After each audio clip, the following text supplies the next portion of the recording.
write about. Trying to figure out what it's all about. Existentialist. Am I worth anything or just discount? I don't know. HHLP 103.5 FM New Haven. You are listening to a very special episode of Three Nerds Venting. Today, we're taking you back to an incredible moment on April 27, 2025. DiasporaCON, held at Next Haven in New Haven, Connecticut, where I, Preston Wilson, had the honor of moderating a panel with the brilliant illustrator and storyteller Marcus Kwame Anderson. Our panel unpacked the power of black art to disrupt, to heal, and to teach. And Marcus brought a clarity that cut through the noise. We explored everything from Afrofuturism to artistic resistance, and Marcus dropped gems on using comics as a tool for education and empowerment. Throughout the program, we have our very own Long Island-raised, Elm City-made EZ BlueZ, interviewing independent creators at this incredible event. Special thank you to Culturally Lit for giving us the opportunity to connect with everyone who attended and was a part of DiasporaCON 2025. Enjoy the program. EZ BlueZ here, WNHH 103.5 FM New Haven, here for Three Nerds Venting at DiasporaCON, and we're here. There's flash tattooing with show regular and one of the family members of our show, Marsh. Peace, everybody. It's Marsh. So what got you to come to DiasporaCON to do flash tattoos? I've actually come almost every year and participated in a different way. This year I was invited to come and do some flash. I thought it was going to be a really cool idea or way to interact with the community versus normally just being like with just the kids in the community. Right. This is a way that I can kind of impress kids and also have adults like, hell yeah, right? Exactly. Well, that was my first reaction. I actually got it tatted on the back of my neck because it's that kind of cool of an environment. Now, what inspired this flash itself? So for this flash, obviously because of where we're at, I have a lot of comic type illustrations, and then also I put some of my own designs in there, line work kind of things, just to highlight the black community, black and brown people, things that we love. So afros, the curly hair, the big earrings, and just some affirmations like I'm enough, I'm beautiful, those type of things. And one, you are enough and you are beautiful, because this is awesome. Thank you so much for having us. WNHH 103.5 FM New Haven. Steve Urena, nice to meet you guys. Nice to meet you as well. Now, you are a horror comic book artist? Horror comedy comic writer and creator. So I hire out different artists for each project, give more artists work, people who need a big break, I'll give them some opportunity to do it, and I'll hire them all out. It's been great. Everybody's super talented and super awesome to work with, so it's great to be here at DiasporaCON. Sorry. Now, what are the titles that we have here today? I see you have a bunch of them. Yeah. So you have Slowpokes, and what is Slowpokes? So Slowpokes is about fast killer sloths. So for me, I always thought sloths looked very scary. They got claws, they got crazy eyes, and I felt like if sloths became fast, that they would become killing machines. I agree. They're also cuddly, but that also could be maybe because they're dangerous looking. I'm more attracted to them. I could be. This is what it is. They bring you in with their cuteness, and then they'll slit your throat. Yeah, I agreed. Now, what is the zombie date night? So zombie date night is basically zombies interrupting a blind date. So if you're on a Tinder date or a Hinge date, and things are new and fresh, and you're trying to see if this person you're connecting with, and then zombies invade. It's basically, do you stay or do you go? So if things are going well, you're like, okay, the zombie date will increase this relationship a little bit further. Nothing like trauma bonding. Yes, exactly. Now, what is this Xmas Machina? Ex Machina, so it's Santa fighting robots in the future. So Santa, it's the future is 2046. They're realizing that Santa's his wife left him for the abominable snowman, and he's starting to get tired and just very cranky. So he decides to sell his likeness to like a Mark Zuckerberg type of person. Okay. And so they take his magic and they put it into robots. But because he's sour, the robots become evil, and so he has to fight the robots to save Christmas. So he has to save Christmas from the devastation from himself. That's amazing. Now, of course, one of my favorite titles is Foul Mouth. And I love, there's a shirt here that says, "Cursing is my superpower." Now, if this wasn't a normal radio show, cursing would be my superpower as well. But, so what is Foul Mouth and why is cursing the superpower? So for me, I've always been a big fan of Green Lantern and Venom as a kid. So I always thought, I was like, what's something I could do in comics that nobody else can do since I'm independent? So I was like, there's got to be something with cursing. So I thought a demon-possessed superhero who gets her powers from cursing could be fun. I feel like, there's a lot of censorship and women are silenced everywhere. Like people mansplain and talk over them. So I wanted to create a superhero that could speak freely, and the more creative she gets with her curses, the more animated it gets. So if she calls somebody an ass hat, the ass hat will appear and she could like hit people with it. That is amazing, and I would say so many things. So many things. But right now I have to say, Easy Blues with WNHH, New Haven, 103.5 FM, New Haven. Easy Blues with WNHH, 103.5 FM, New Haven, here with the Three Nerds Venting Show. We are at DiasporaCON, and we are here with Marcus Kwame Anderson. Now, you are an artist, a writer, it's an incredible aspect of it. What brought you down the path to DiasporaCON? Well, I mean, I was fortunate enough to be invited down here, and, I'm really enjoying the experience. What inspired you to get involved with art to begin with? I've been creating art since I was little, since I was like a toddler, I just never stopped. Even when I became a teenager and I got really busy, I just was always inspired to draw. And definitely I loved comic books as a kid, so that just encouraged me to draw more, because I would draw my favorite characters, Now here's a question. Out of your characters, who is your favorite? Oh, out of mine? Well, it's funny because it's like the last few books I've done have either been, they've been mostly nonfiction, but I say out of my characters, I'd say maybe possibly this character here, and she actually doesn't have a name yet because I haven't put her into a story. I'm going to, but it's just that's a character that just is a recurring character when I'm drawing in my sketchbook. So I know I want to do something with that character, but I haven't done it yet. Easy Blues with WNHH 103.5 FM, New Haven. Good afternoon, everybody. Good afternoon. I don't have to have a microphone, right? No. All right, cool. I kind of figured. Got you. Thank you so much. Thank you so much. How's everyone enjoying the conference today? Good. Good. Nice. All right. I want to say good evening. Good afternoon, everyone. Coffee didn't hit yet. I apologize. I welcome everyone to this special panel. Whether you're here as a longtime comic book fan, an art lover, or someone who believes in the power of storytelling to reflect the world that we live in, you're in the right place today. It is my absolute honor to introduce today's guest, an illustrator, educator, visual historian, and creative force whose work speaks volumes without saying a word. Through his bold line work, expressive detail, and deep-rooted intentionally, he brings to life not just characters, but legacies.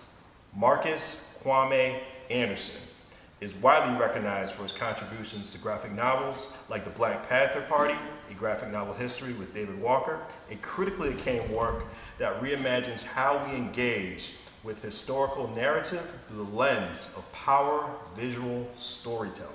But Marx's impact goes beyond any one project. His art centers Black voices, reclaims erased histories, and uplifts culture in a way is both fiercely beautiful with deeply educational. His work has appeared in classrooms, museums, festivals across the country, and he continues to push the boundaries of what comics can do and who they're for. Please give it up for Marcus Kwame Anderson, everybody. First of all, thank you. That was an incredible intro. Thank you. I think I might get it on the shirt or something. Oh no, by all means. By all means, you keep the copyright and No, everything. but I'm humbled because Yeah. that's what I seek to do. But when others recognize that, it means a lot to me. No, I appreciate that. And we appreciate you, man. Thanks for coming out here. How you like New Haven so far? I'm liking it. I'm enjoying it. Beautiful, That's beautiful. fine. You Yeah. try any pizza? Not yet. What do you recommend though? Pizza House. Pizza House. Okay. There's a spot called Pizza House. It's right there near downtown. Everyone says Pepe's, Modern. I know everyone says Sally's too, but definitely Pizza House is one of my favorites. Okay, I'm gonna check it out. That's easy to Personal favorites is Pizza House. Modern too is a close favorite, but everyone's really picky with pizza here, which is understandable. It's really delicious. Right. But I want to know, what was the first comic book that inspired you? Oh wow. I would say, well, I have a very distinct. My first memory of comics really was I was young. I was in elementary school, and my cousin, he came over. He had just come from the comic shop, and I was big into Spider-Man, but at the time, but mostly through the cartoon. And, Which one? 80. I'm old enough where it was the 80s cartoon. Okay, that's cool. Amazing Friends. Gotcha. Gotcha. So so my cousin came over and he brought over some comics, and at that time I remember very specifically, it was like G.I. Joe and Transformers, but he also had this issue of Avengers, and I remember it very clearly because there were like these I don't know what they were called, but they were these morphing creatures, you know what I mean? And there was a scene at the beginning where it's like taking place by Chesapeake Bay, and they just walk through the fence, like, you know what I mean? There's like a chain link fence, and they basically are able to like morph themselves through. And I just thought that moment blew my mind, because it was just on panel, but it was very visual. I felt it. I was like, and it was, I don't know, it was in my mind for years. And I didn't actually have that issue. My cousin had it, but like 2 years ago, I saw it at a comic convention, and I picked it up because like that was like one of my earliest memories. But anyway, that wasn't political, but it was definitely something that sparked my imagination, made me want to draw. Was Kirby a big influence for you? Yeah, definitely. So after I started, I really got into comics and I started looking back. Of course, I wanted to, they were putting out the collections of like the early, Fantastic Four, early, X-Men and everything. And Kirby he was that guy. He was. Yeah. And I loved what he did with capturing the form, and how it is. It's like almost any artist that you're inspired by was inspired by Kirby at some point. Any particular comic artist or teacher just throughout your whole journey and career that just changed your path in thinking about what you do as a platform? Yeah, definitely. And I mean, I always, anytime I have an opportunity, I definitely give thanks to my teacher, Miss Pace. She's no longer with us, but like she was my teacher in high school, and I had her pretty much all 4 years because I took as many art classes as I could. And she was a studio art teacher, and I would, go in on free periods, lunch sometimes, to just get more time drawing in the studio. And she saw how excited I was about comics and drawing. And so on her own free time, like outside of school, she arranged to take me to meet a professional comic artist in our area who worked for Marvel. And so like that made a huge mark on me, because it's like, just the kindness of my teacher, like really taking that time out and recognizing that interest, you know what I mean? And like doing that. And so for me now, like in addition to like creating comics, I have like taught, and taught art. And so I take any opportunity that I can to kind of, do the same thing for others, like, because it, I know that having the encouragement and that type of support early on is what got me here, to this point. So I want to make sure I do that for others too. What was that biggest challenge in that first education in Marvel? I mean, just like going to your own path. Like, there's one thing about drawing, like just for fun and just for artistic value, but there's another thing for helping out or even interning or drawing for a major company like that. Yeah. Well, I haven't worked for Marvel, but like. Okay, yeah, I'm saying like. Yeah. Yeah, No. just So, like sorry. So something. I might have. I might have. So it wasn't that I didn't get to work for Marvel, but like she took me to meet him. Like, so I got to see his studio. I understand. and I'm see sorry what about he was that. doing. No, but it's all right though. But in that experience though, like it was really valuable because I was a kid and I was excited and I drew a lot, but he really like was able to give me some like sound advice. Like he told me to draw from life, because a lot of times when you're excited about drawing comics, you just draw comics, you just draw your favorite characters. But he really gave me this advice to like make sure to draw from life as well, because that whatever type of art you do, that life drawing and that like observational ability is really gonna make what you do, that much stronger. What does your typical creative process look like from the idea to the page? So, I mean, it usually starts with sketches, and like I'm a very visual person, so like a lot of times I'll have an image in my mind before I even sketch sometimes, so sometimes it's just a matter of getting it down on the page, and then from there I can like, build out on it. If it is something that I'm writing, that first sketch or whatever, I'll also write in my sketchbook. So my sketchbooks are, I love sketchbooks because it's just a place to get your ideas out, and really, it can be a mess, but it makes sense to you. You know what I mean? And so sometimes I'll just like sketch something and then I'll write in the margins around it, and then if it's something I'm really gonna like see through to another stage, I'll do something more formal. You know what I mean? I'll go to a more formal, like say a script or an outline from there. Now, correct me if I'm wrong, because I think I'm gonna butcher this name. Snow Days. It was about children. Tell me more about that comic book, because I tried to find it, but I couldn't find the information. Yeah, I'm going to try to get it back online. Okay. So Snow Days, it was a collaboration between like a good friend of mine, Leo, and I. And basically, it kind of came out of his experience as a teenager.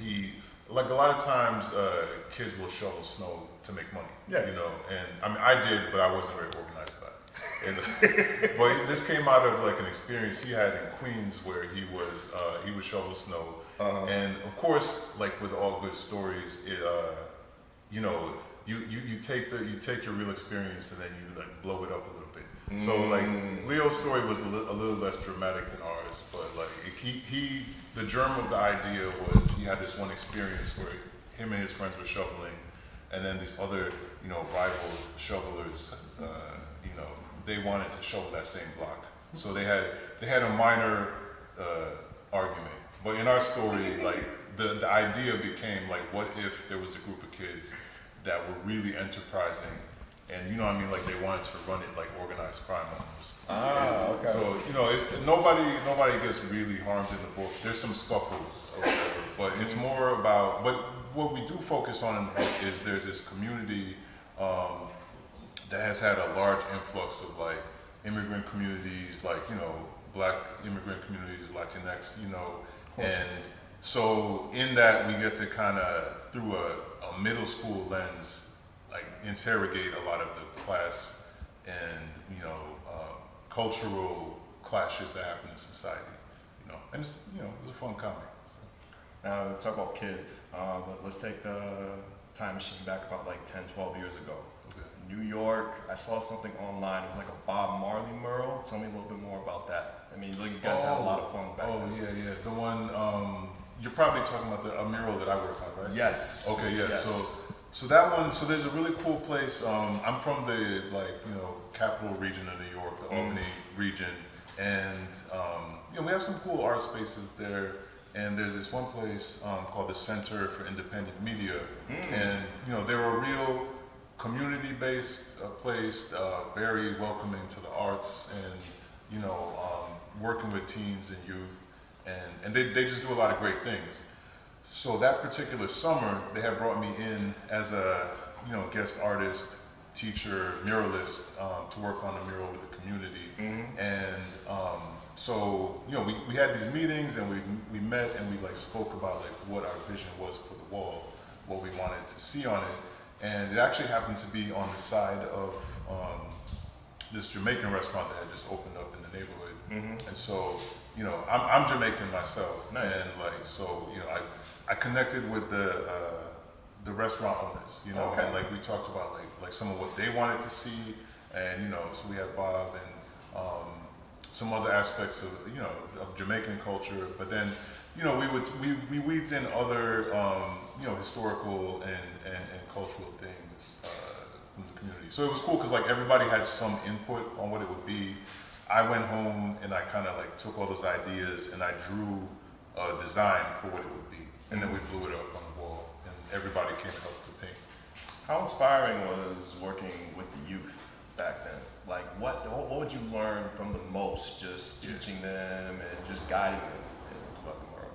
I mean, look, I love working with young people because I remember what it was like to to be young and have a lot of energy, and I know that like having a creative outlet was like really important for me, and so when I see that in other people, I see other people who are excited, or even people who don't see themselves as artists. I've had a lot of experiences where I'm working with a group of people and definitely young people, but some people come in, they got their sketchbook, they're already into art. Right. And some people, they're like, I don't know, I'm not really an artist. And I've had, one of my favorite things is when somebody doesn't believe they can create art. And then you're like, all right, I'm gonna create a safe space for you to do it. And then by the end, they're like, oh yeah, I'm an artist, Because my belief is like, if you make art, you're an artist. I don't think that it's what we make it out to be a lot of times. I think a lot of times people think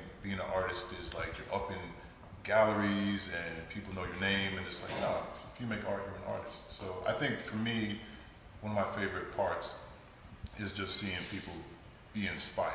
Easy Blues here with WNHH 103.5 FM New Haven, three nerds venting at DiasporaCON, and I am here with Gio.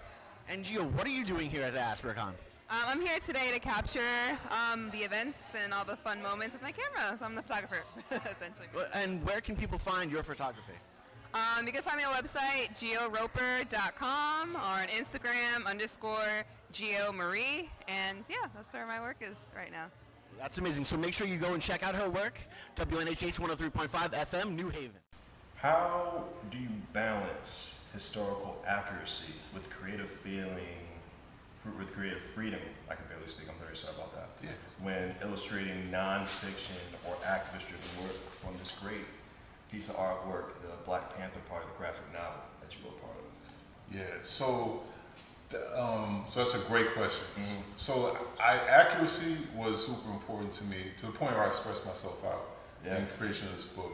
Fortunately, like David F. Walker, who I definitely want to give him his flowers, like my collaborator on this book, we both we did a lot of research going in, and we both felt it was really important to be as accurate as possible. Right. And so a lot of the research I read, because there's both visual research, but even though I was doing the visual side of things, I definitely found it important to just read, because there's certain chapters in the book, like for instance, Fred Hampton's story, right? The murder of Fred Hampton. I don't know if anybody's seen Judas and the Black Messiah. It was a really good, great film that actually, ironically, came out like the same year as us.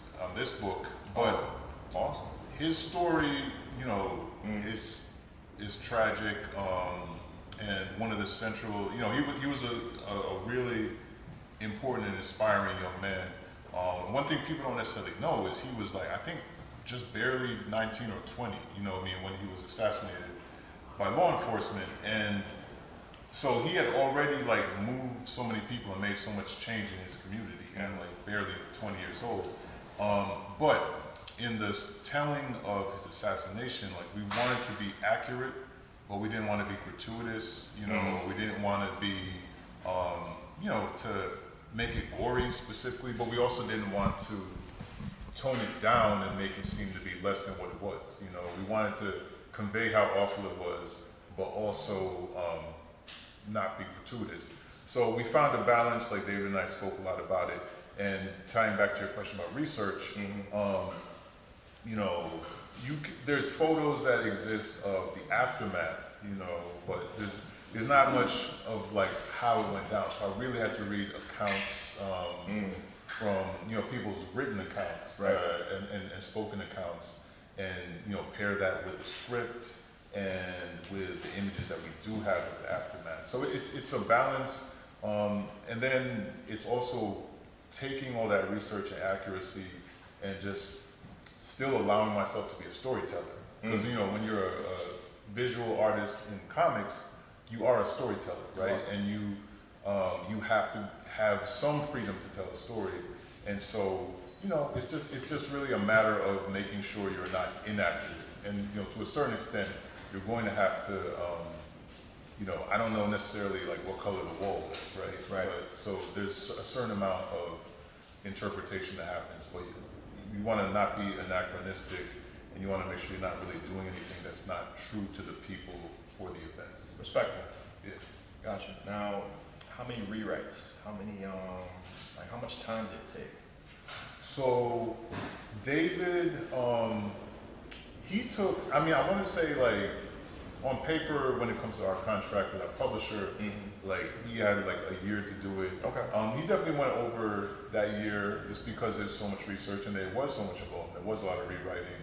For myself, on the art end, it was definitely like a little bit over a year as well because, I always tell people, like in the creation of this book, like I felt like I lived with the Panthers for a year just because I was really immersed in, reading, researching, and writing, and drawing, all these things. So, I was in it. So as far as like, when it comes to graphic novel, especially one of this length, like you kind of have to like go. Like once the clock is ticking, you have to go because you got your deadlines. Right. So, it was about a year and maybe 3 months total. As far as Black history, identity, and resistance, how intentional is that for your focus for you as a creator? It's everything. It's like, when, like it's right there in my artist statement that, my work is primarily focused on telling our stories and focused on the beauty of the African diaspora. And I'm very intentional about that, saying the diaspora as in like all of us because, there is too much division, like a lot of times. Too much division is encouraged a lot of times. And, I think that we are stronger and the world is better off for it, when we see one another's, beauty as people of African descent. Do you feel the comic world is doing enough to uplift diverse voices? What still needs to change? So, no, I don't think it is. But, and I say that much in the way that so many facets of society, not enough is being done. I think there's definitely been steps that have been taken. But what it really comes down to is like how substantial are those steps. And it's nice to see, for instance, growing up when I grew up, you would occasionally get like a Black Panther, not the Black Panthers, but Black Panther, the Marvel Black Panther comic series. But it wasn't like he had a regular series, you know? It was just occasionally they put out a mini-series. So it is cool that we live in a time where I've been at conventions and like a little white kid will come up in a Black Panther costume and he'll see like a print that I did and be like, that's me, And like that is powerful, for a young kid to be like, that's a hero of mine, you know what I mean? And be able to look at that. But I really feel like we have to keep going, you know what I mean? Like that's not, that in itself isn't the end point. Like there needs to be, more editors, more people who are making the decisions. And I personally know some people who are like Black editors and are doing some of these roles, but those roles don't necessarily open up as much. So we're moving forward and positive things are happening, But I mean, if you look at this country in general right now, since November and January, like we are always looking at backlashes to progress that's been made, So we need to really push forward and not settle for where we are. Besides the Black Panther Party graphic novel, is there a project you worked on that you felt especially personal or powerful? Yeah, so I would say definitely any of my paintings, you know, I think that, because like the paintings themselves, like they usually start from something, and I wear a lot of hats when it comes to art. Right now, it's like mostly like, you know, comics. That's mostly what I'm focusing on. But like, you know, I definitely like, I write, I do poetry, I've done music, and it all comes from the same place. And the paintings, sometimes that's where, I think because you sit with a painting and you just kind of like,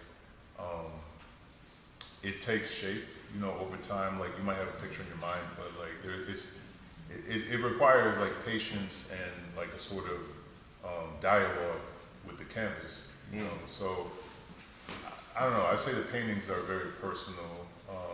Also Big Jim and the White Boy, which is like the last book, my most recent book that was published in October, that one as well, was also with David F. Walker. And yeah, that one is too, because I was never like super into Huckleberry Finn, you know, the Adventures of Huckleberry Finn.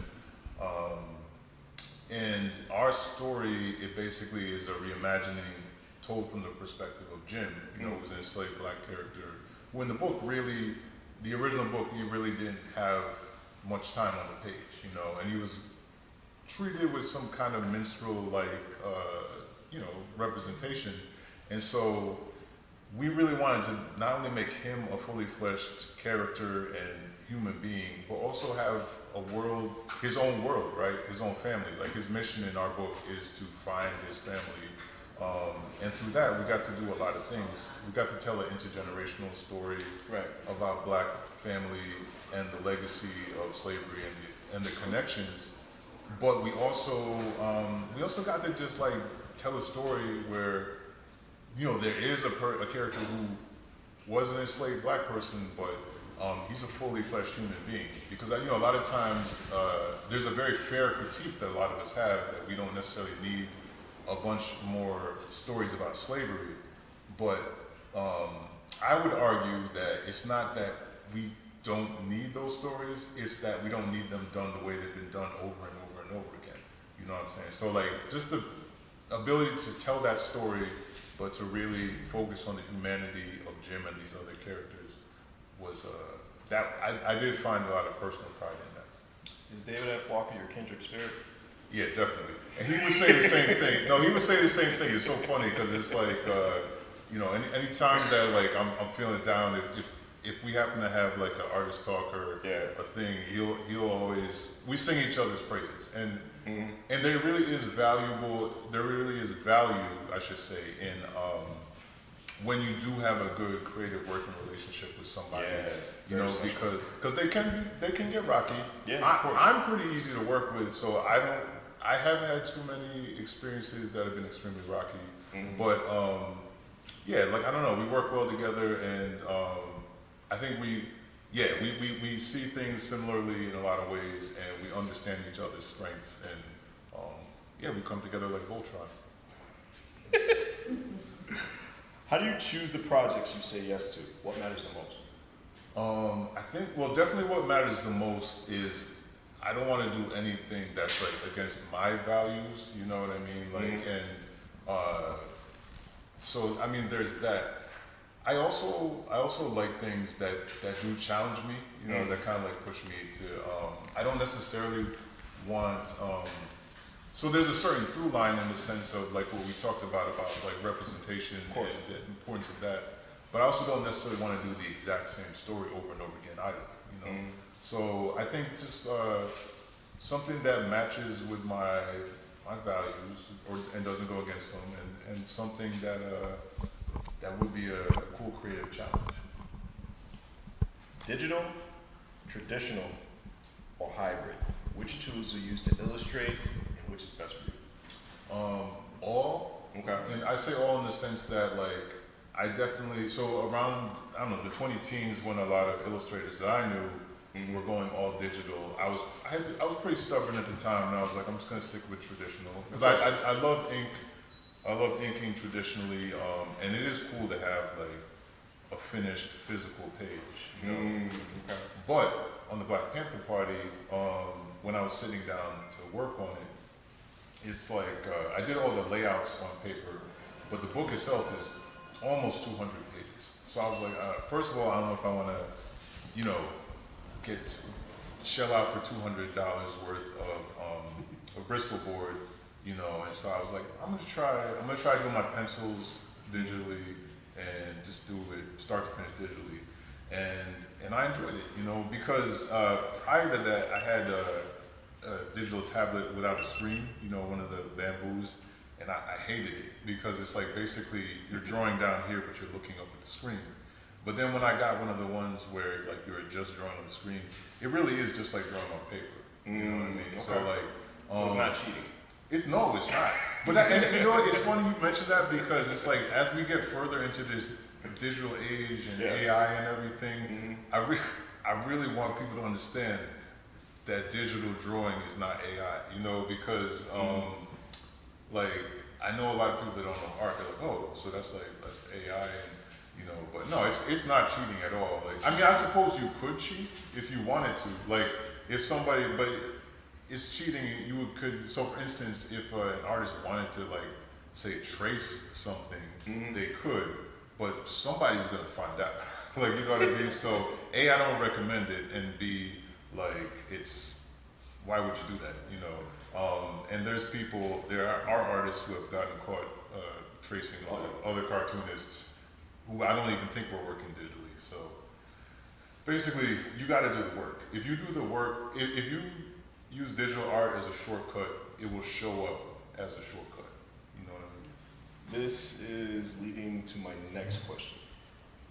What is the hardest part of comic book illustration people usually do not see at all? So I would say composition, and including the fact that like comics, while you're drawing, right, you are, you know, the words are, it's 50-50, right? Like it's words and images telling a story, and you have to make sure that your drawing isn't just like I'm taking what's written and rendering it in a cool way. You have to also make sure that you're accommodating the words. You're leaving like, not only leaving space for the words, but you have to think about the flow of the words too. So on Black Panther Party, and actually most of my books, I've also lettered them. And so lettering, lettering is really important because when you know, it's all in sync, right? Like so if you have a book that's written well but drawn poorly, that's going to impact the book. If you have a book that's drawn well but written poorly, etc. You know, or if it's drawn and written well but the lettering is done poorly, that's going to be, you know, rough too. So as an artist, even if you're not doing the letters, you have to make sure that you're thinking about the letters and also the flow of the page. You know, like you have to make sure that people's eyes can easily follow what's happening. How do you stay creative? How do you stay creatively fueled when the world feels heavy? Yeah. So to answer your question, one example is I will make sure I leave time for something that's not heavy. So in the sense, like for instance, when we were working on Black Panther Party, it was very heavy, and our work on that book overlapped with George Floyd's murder, you know, and the uprisings, and so many heavy things going on. And so I made space to work on the book, which was like cathartic and helpful. But it got heavy at times because it was like the Panther Party, like the initial impetus for it was the police violence in the community. You know what I mean? Like, so it's like literally you're seeing it mirrored, and it's like decades later, and we're still dealing with the same things. Yeah. So to answer your question about staying motivated, I would just sometimes make room to draw something silly. Like, you know what I mean? Like because it's like I can't just live in that space of just drawing like things that weigh on my soul, you know? And everybody's talking about Sinners this week, but I don't know if you've seen it. I But love it. I gotta see it again. Yeah, there's one scene. Spoilers. So many. It's not a big spoiler. I feel like it's not. I'm not gonna do the big spoiler, but like Preacher Boy, like he's a blues musician. Also, it's incredible that that's that young man's first Miles role. Canton, his first role.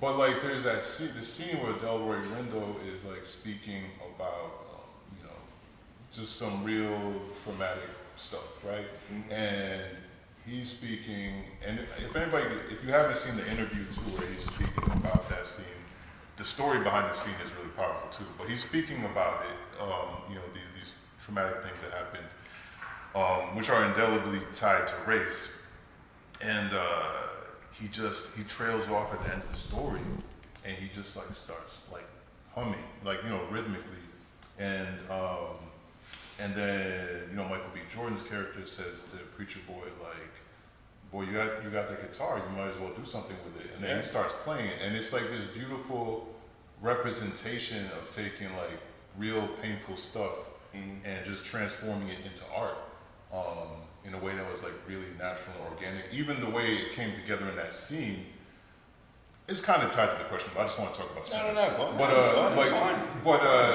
But the way that it came about, it was it just kind of like really mirrors the way what we've been doing as a people like for so long, right? Like taking inspiration, positive things too, like not just painful things, but transforming them into art and something beautiful, So Sinners aside, like sometimes I try to make space to make sure I have a balance. So if I'm doing something really heavy, I also will make space to draw something that's simple, or even just play around with some colors and not even focus on drawing anything in particular. Easy Blues here with WNHH 103.5 FM New Haven. Three nerds venting at DiasporaCon, and we're here with Javon Stokes. And what exactly do you do? I see these incredible comic books and different things there, but what brought you to DiasporaCon? So I'm a writer, artist, publisher, graphic designer, illustrator, pretty much the whole bag. I come to DiasporaCon. This is my third time, so I'm always trying to support. Now, what is Heat? I see it on your shirt. I see it on the comics. I've seen the movie with Val Kilmer, but I didn't know. Okay, well, rest in peace, Val Kilmer. Heat answers the question, what if the powers that make you a hero also want you to destroy the world? So it's kind of a superhero story. I kind of joke with people that it's an anti-hero who doesn't want to be an anti-hero. And if you're a fan of Spider-Man, Green Lantern, Invincible, you'll like Heat. And where can people find Heat? Heat can be found at visuallystoked.com.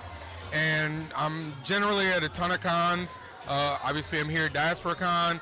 I'll be in Enfield, Connecticut next Saturday for Free Comic Book Day.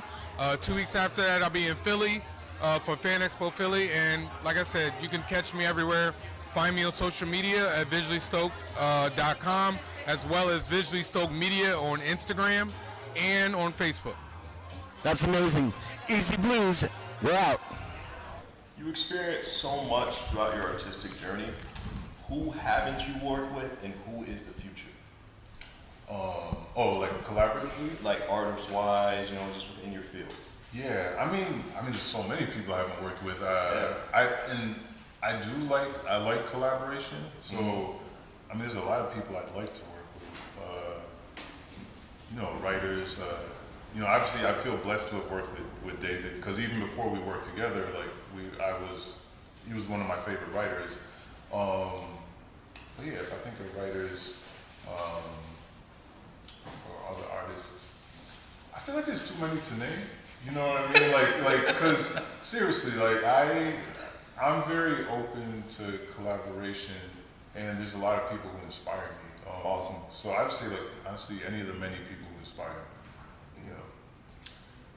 What advice do you give for any aspiring illustrators of color trying to break into comics right now today? That's what I would say, first and foremost,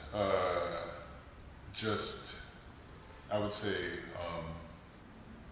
keep working, keep practicing, keep growing, Also, and I mean grow as an artist, but grow as a person, you know, because like the two go hand in hand and they inform each other. And I would say, you know, be true to yourself, Of course.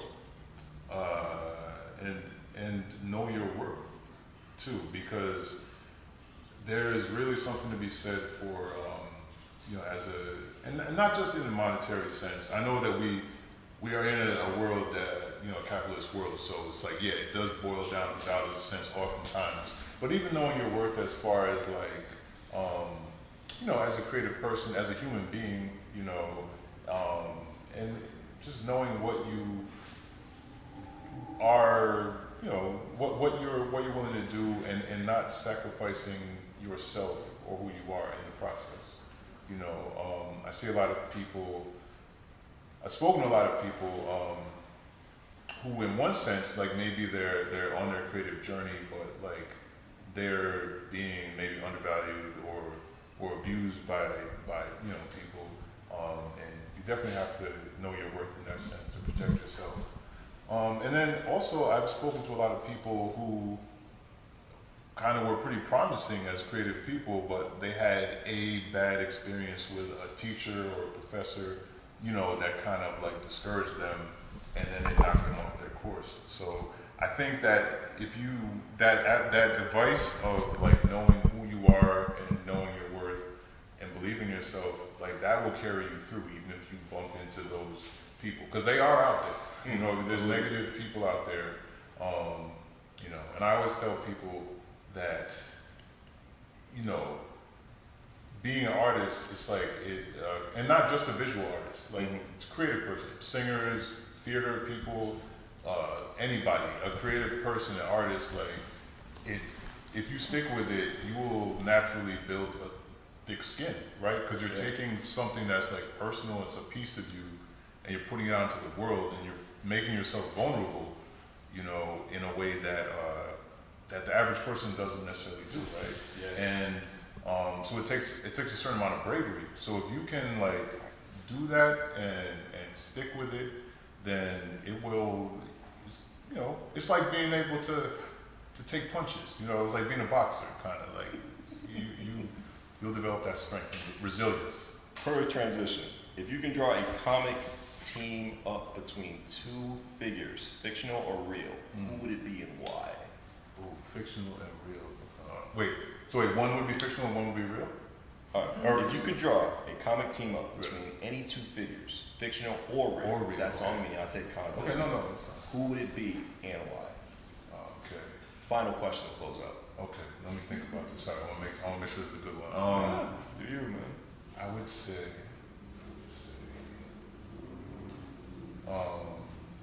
bear with me. Yeah. I'm gonna say Muhammad Ali. Okay. And let's see. Well, he's already fought Superman, but so I'm not gonna say that. But that was a real comic. Muhammad Ali. And that's right. Ali vs. Superman was a comic. Yeah, I forgot about that. Yeah, that's right. You know, this just popped in my head. This is just my answer today. So if you ask me tomorrow, it might be a different answer. Muhammad Ali and Jackie Chan. Okay. I don't know why. Like, yeah, I feel like I could tell a good story there. I don't know what it would be. Marcus, it's been an honor, man. I want you to keep creating. You have a very long shelf life. I want you to be around for a very long time for the company. Thank you so much. Appreciate you. Everybody give it up for Marcus. It's not over yet, though. My time is up. Your time is now. Any questions you have for this great artist? Go right ahead, man. What's your name? Happening. My name is Jedi. I'm here with my best friend and sensei. Is it actually Jedi? Yeah, short for Jedediah. Okay. I cut it in half. That's good. I like that. So I myself is a graphic designer. I'm also creating my own comic book that features real life people, and what expounds upon is about you know, mental health, and imagine if your mental health are manifested as monsters. Oh, and okay. yeah, so but I love drawing, but I think the hardest, you know, hurdles to go over is writing process, you know, a plot, like start, finish, and end. Right. And so my question is, how would you go about it? Like, what's your, at least a start, how would you go about finding a foundated plot to skate on when it comes to storytelling? That's such a great question. One thing I would say is definitely like outline your ideas. So for instance, like even just that brief description you gave right there, that sounds like a great premise. Like, you know, like a really great like story idea. And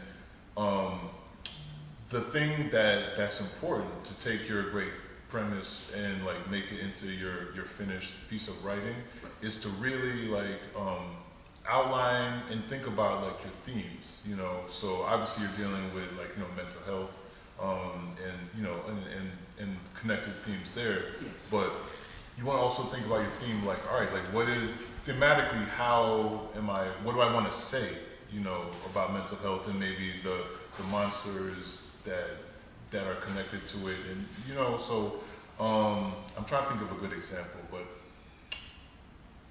so a lot of times if you know how like a lot of times if you ask somebody like, oh, what's that movie about, you know, they'll say like, I don't know, I'll pull a movie out of my head, like the Tom Holland Spider-Man movies, right? Like if you ask what it's about, oftentimes what people will say, they might describe like the conflict between the villain and the character, you know, but if you think about like Spider-Man, thematically there's a lot more. The thing that made Spider-Man a thing that people connected to over the years isn't just that he punched Dr. Octopus. It's also that you were watching a character who's a little bit more relatable than a lot of other characters because because he was like he was a kid and he had a mother figure in Aunt May who was always having money troubles, and you know, and so he was always trying to figure out how to help Aunt May.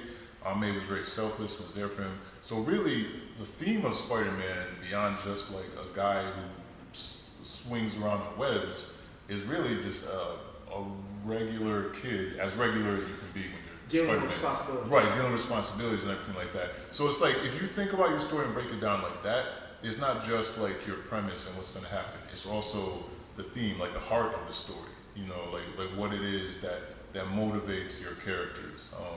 You know, and motivation, even for antagonists. Like, you know, you want to think about like what everybody's motivations are for what they're doing. You know, but outlining is really important too, because you're going to have like a bunch of great ideas, but the outline process can help you keep it all together and not just be so flooded with good ideas that, you know, they don't connect. It kind of helps you connect your good ideas. Much appreciated. Is that helpful?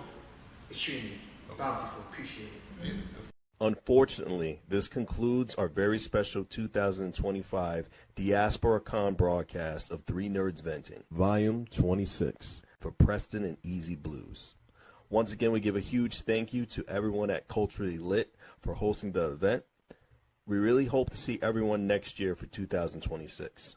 Stay locked in right here on WNHH LP 103.5 FM, where community, culture, and creativity meet the mic, and where every story has depth and every voice matters. We appreciate you, and to see the full edition of the panel with Marcus Kwame Anderson, please log on to our Instagram at _Preston Easy Blues, WNHH. Once again, that's _Preston Easy Blues, WNHH. PRESTON EZ BLUEZ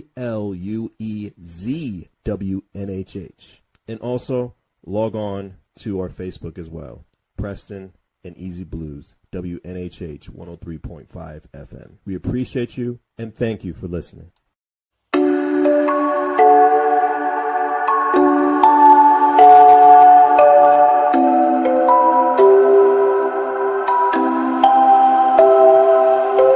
Wondering what to write about, trying to figure out what it's all about. Existentialist, am I worth anything?